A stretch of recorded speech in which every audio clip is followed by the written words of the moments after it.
MAGA Republicans, both in and out of office, are still whining that Democrats continue to correctly call Donald Trump a threat to democracy. And one such whiner is a Fox News host who just on air tried to downplay the January 6th insurrection in the most offensive and shocking way possible. But before we unpack all that, if you end up liking this video and you want to support the channel, please be sure to hit the like, subscribe, and alert bells before you go. All right, friends, we have several clips to talk about in this video. As you know, in the aftermath of the second assassination attempt on Donald Trump, Republicans and Trump supporters are trying to bully Democrats into not describing Trump the way that Trump should be described. But fortunately, so far, Democrats, both elected officials and commentators, are refusing to take the bait. We can simultaneously condemn the assassination attempt on Trump and simultaneously describe Trump exactly the way he is. Well, a lot of MAGA Republicans do not like that, and one of them is Miranda Devine, a Fox News contributor. And in her attempt to criticize Democrats who continue to call Trump a threat to democracy, she took aim at the January 6th insurrection because that's probably the single most important piece of evidence that we have that Trump is a threat to democracy. Certainly not the only, but probably the biggest single piece. And in her attempt to defend Trump and criticize Democrats, she described the January 6th insurrection in the most shocking and dishonest way I've ever seen. People have pulled out no, stops to all stops to portray January 6, 2021, the riot at the Capitol, as being the worst terrorist attack since Pearl Harbor, worse than 9/11. This was completely ignoring the BLM Antifa violence that terrorized American citizens for months in 2020, as opposed to what was really just an inconvenience for some members of Congress for a few hours at their workplace. Yeah. But they haven't stopped. Yeah, so she just described an insurrection fomented by the then sitting president of the United States, in which multiple people were killed, either directly or in conjunction of, in which dozens of police officers were brutalized by insurrectionists, and millions of dollars of property damage done to the United States Capitol. All of that she describes as a temporary inconvenience for some members of Congress for a few hours. Now, we're going to get into that, and I'm going to play some footage of a really good ad, a really compelling ad from the Democratic National Convention about January 6th using previously unseen footage.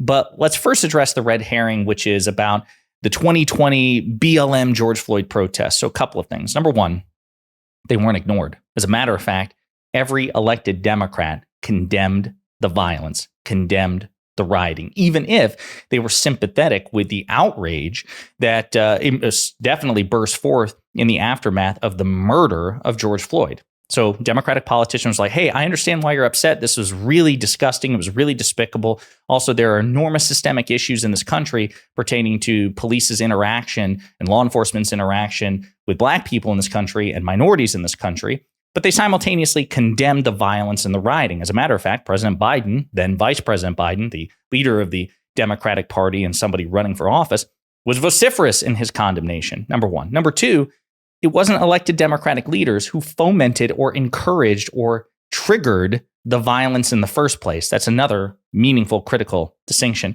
And number three, the difference is that the vast majority of protests in the United States in 2020, you're talking about protests in all 50 states involving millions, tens of millions of people. It was by far the biggest mass protest movement in American history and perhaps even global history. And 98% of them were peaceful. So all of these things are meaningfully different. What happened on January 6th was a single event. It was 100% violent in that the one event was indeed a violent insurrection, and it was fomented by the sitting president of the United States. And Republicans have sought to downplay it. So there are many crucial distinctions in which you're talking about an apples to oranges comparison. The threat to democracy from January 6th wasn't the idea that the insurrectionists would be able to hold the Capitol. It was the fact that a sitting president of the United States was attempting to use violence and the threat of violence and intimidation to bully members of Congress into installing him as an unelected dictator. that is meaningfully different than anything that happened during the BLM protests and is objectively indeed a greater threat to American democracy. So with that in mind, I want to play you this segment. It's about 4 minutes long. It came from the Democratic National Convention to use previously unseen footage of the January 6th insurrection. So I want you to watch this. And then at the end, you can tell me if Miranda Devine, Fox News host, was correct, and if this is 4 minutes of a temporary inconvenience for some members of Congress at the workplace for a few hours. We will never give up. We will never concede. It doesn't happen. You don't concede when there's theft involved. And after this, we're going to walk down, and I'll be there with you. We're going to walk down to the Capitol, because you'll never take back our country with weakness. You have to show strength, and you have to be strong. 350, it does look like we're going to have an ad hoc march stepping off here. There's a crowd surge heading east.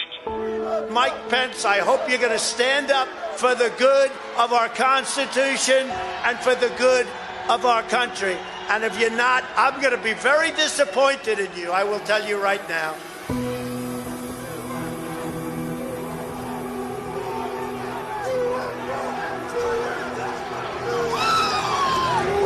We're going to give riot warnings as soon as the outriders here. We're going to give riot warnings. We're going to try to get compliance, but this is now effectively a riot. 49 hours declaring it a riot. 5 to 50 be advised. They're trying to breach and get to the Capitol. Hold the line! Hold the line! Hold the line!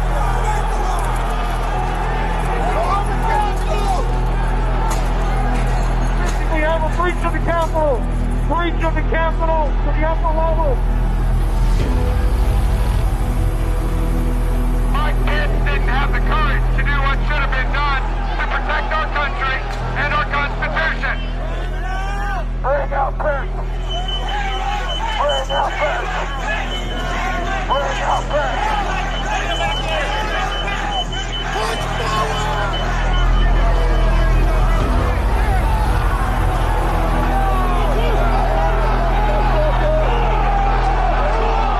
We can't hold this. We're going to get too many people. Look at this vantage point, man.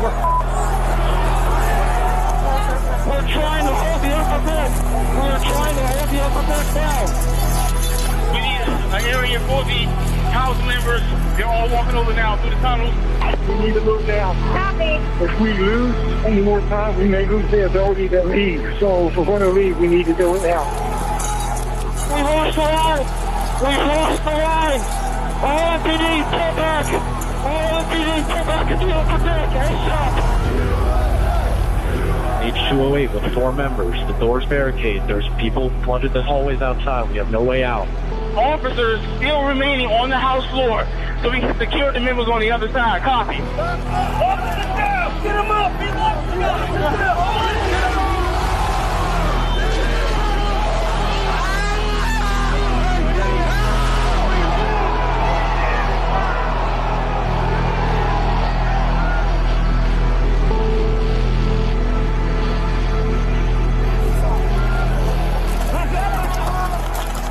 And if I win, I will be looking very, very strongly about pardons.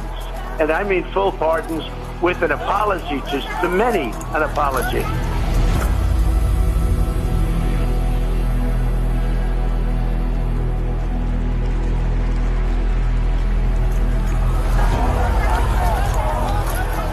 They were peaceful people. These were great people.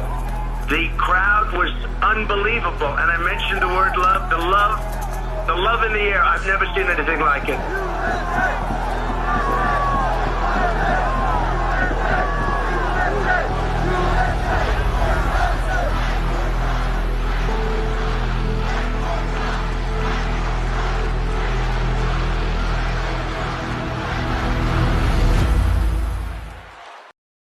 Pretty powerful stuff. Sure didn't seem like, again, a temporary inconvenience for a few hours for some members of Congress. Again, that was a violent insurrection fomented by the lies and delusions of a sitting president. As we've discussed before, sitting presidents of the United States, be they Republican or Democrat, it doesn't matter, they have the highest level of constitutional and civic authority with respect to national security.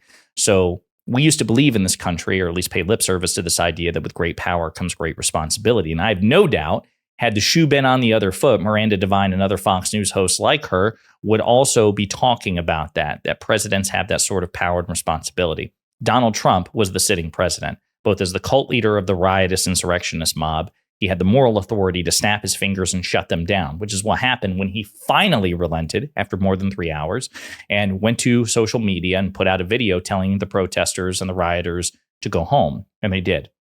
He also, as the sitting president, had, again, the highest level of civic, constitutional, and law enforcement authority to ruthlessly crush that insurrection using the DC National Guard and other organs of power. And again, he didn't do that. He sat and watched it unfold for 3 hours. And actually, while it unfolded, attempted to extort and bully the vice president and members of Congress to reconsider certifying President Biden's victory.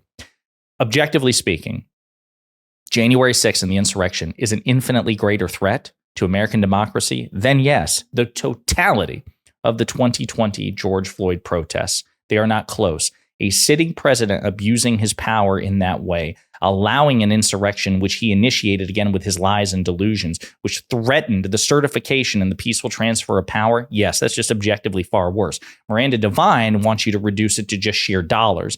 Nobody said that the January 6th insurrection was more expensive than the damage done by the numerous, but also statistically, relatively small riots of the 2020 George Floyd protests. I have no doubt, there's no contest, that those riots in aggregate cost the American taxpayer more money. There's no question about that.